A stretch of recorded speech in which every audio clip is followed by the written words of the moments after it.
السلام علیکم every one, آپ سب کو جشن عید میلاد النبی بہت بہت مبارک ہو. اپنی دعاؤں میں یاد رکھیے گا. آج ہماری فرینڈ کے گھر میں میلاد ہے تو ہم وہاں پر ہیں. میلاد کے نام سے کسی خرافات سے اپنے آپ کو محفوظ رکھیے گا.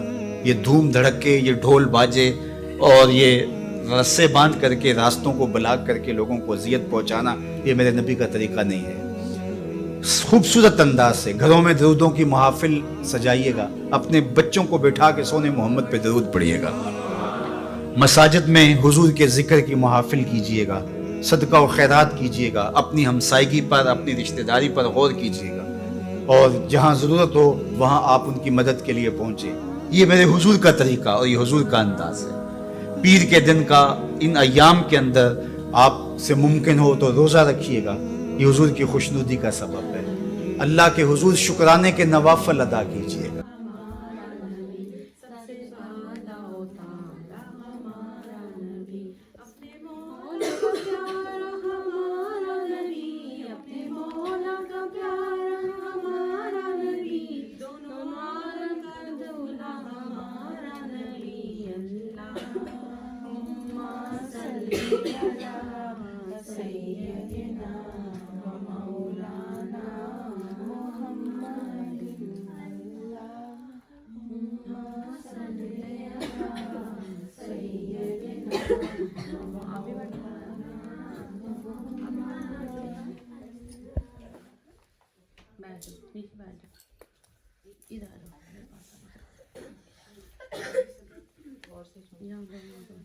اعوذ باللہ من الشیطان الرجیم. بسم اللہ الرحمن الرحیم.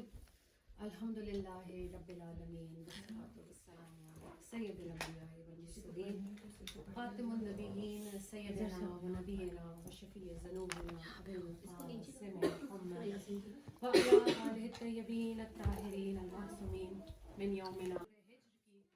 آیت نمبر 9 میں پروردگار عالم ارشاد فرما رہا ہے کہ انا نحن نزلنا الذکر و انا لہ لحافظون. بے شک قرآن ہم ہی نازل کیا ہے اور ہم ہی اس کی حفاظت کرنے والے ہیں. اور یہی وجہ ہے کہ آج 1400 سال گزرنے کے بعد بھی قرآن جو ہے اپنی اسی موجودہ حالت میں موجود ہے کہ جس طرح سے اللہ نے اس کو اتارا تھا. بے شک آج کے دور میں توریت بھی ہے، زبور بھی ہے، انجیل بھی ہے، لیکن اس میں تبدیلیاں کر دی گئیں. یہاں تک کہ وہ جس زبان میں اتارا گیا اس زبان میں بھی آپ کو آج نہیں ملے گا. لیکن قرآن پاک کے جس کی حفاظت کا جو ذمہ ہے وہ اللہ نے اپنے سپرد لیا ہے، تو وہ آج اسی حالت میں آج بھی موجود ہے. یہ اللہ کا ایک معجزہ ہے کہ 1400 سال گزرنے کے بعد بھی آج اسی لینگویج میں، اسی حالت میں موجود ہے جس طرح اللہ نے اسے ہمارے نبی پر اتارا. اور کوئی بھی اس کے اندر کوئی تبدیلی نہیں کر سکتا ہے. اگر وہ چاہے بھی تو نہیں کر سکتا. اسی لیے اسے خدا کا معجزہ کہا جاتا ہے، اللہ کا معجزہ کہا جاتا ہے. اب قرآن پاک میں جو ہے ٹوٹل 114 صورتیں ہیں اور ہر سورہ جو ہے وہ منفرد ہے. ہر سورہ اپنے انداز میں خوبصورت سے خوبصورت ترین ہے. اب جس سورے کو پڑھیں گے آپ کو لگے گا کہ مجھے اس سورہ سے پیار ہو گیا. ہم سورہ ملک کو پڑھتے ہیں، ہمیں لگتا ہے کہ یار اس سورہ سے ہمیں پیار ہے. ہم سورہ رحمان پڑھتے ہیں، خوبصورت ترین دعا ہے. اسی طرح سورہ نساء ہے، سورہ مریم ہے، سورہ طٰہٰ ہے، سورہ قاف ہے. یعنی جس بھی سورہ کو آپ اٹھائیں گے پڑھیں گے آپ کو محسوس ہوتا ہے کہ مجھے اس سورے سے آج پیار ہے. لیکن آج ہم نے جس سورہ پہ بات کرنی ہے وہ سورہ یاسین ہے کہ جسے قرآن پاک کا دل کہا جاتا ہے. ہر چیز کا ایک دل ہوتا ہے اور قرآن پاک کا جو دل ہے وہ سورہ یاسین ہے. اب سورہ یاسین کو قرآن پاک کا دل کیوں کہا جاتا ہے؟ اس کی کئی وجوہات ہیں، لیکن آج جو 2 وجہ ہیں اس پہ ہم بات کریں گے کہ کس وجہ سے سورہ یاسین کو قرآن پاک کا دل کہا جاتا ہے. جو پہلی وجہ ہے وہ یہ ہے کہ جو سورہ یاسین ہے اس کے دل کے حروف مقطعات سے شروع ہوتے ہیں. حروف مقطعات کیا ہوتے ہیں؟ Broken letters. جیسے الف لام میم ہے، ہا میم ہے، یاسین ہے، نون ہے. تو یہ بروکن لیٹرز کہلاتے ہیں کہ یعنی جب بھی ہم نے ان کو پڑھنا ہے ہم نے ان کو توڑ کے پڑھنا ہے. الف لام میم ہے ہم اسے علم نہیں پڑھیں گے. ہا میم ہے ہم اسے ہم نہیں پڑھیں گے. الف لام میم ہا میم الگ الگ کر کے اس کو پڑھنا ہے. اسی طرح سے یاسین ہے. اب حروف مقطعات کیا ہیں تو اس کے بارے میں مختلف نظریات ہیں، مگر ایک نظریہ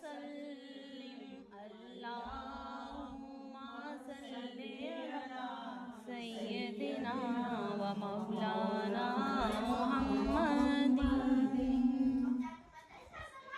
چلے پڑھیں، کون آپ پڑھے گا؟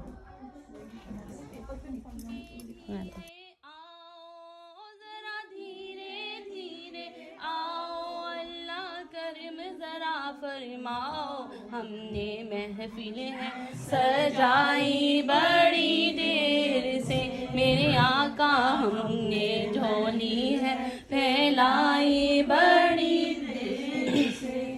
میرا ولیوں کے امام، میرا ولیوں کے امام، دے دو پنج تن کے نام، ہم نے جھولی ہے پھیلائی بڑی دیر سے. تم جو بتاؤ بات بنے گی، تم جو بناؤ بات بنے گی، دونوں جہاں میں لاج رہے گی، لاج رہے گی. لجپال کرم اب کر دو، لجپال کرم اب کر دو، اپنے منگتوں کی جھولی بھر دو، ہم نے جھولی ہے پھیلائی بڑی دیر سے، میرے میرا ہم نے آس ہے لگائی بڑی دیر سے. قلب و نظر میں سرور سمایا، قلب و نظر میں نور سمایا، ایک سرور سا ذہن میں چھایا، ذہن میں چھایا. جب میرا لگے پلانے، جب میرا لگے پلانے، ہم نے ہوش نہیں سنبھالے، جب سے آس ہے لگائی بڑی دیر سے. میرا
کھانے کا انتظام بھی کیا تھا ثنا اور نازیہ نے، تو بہت بہت شکریہ.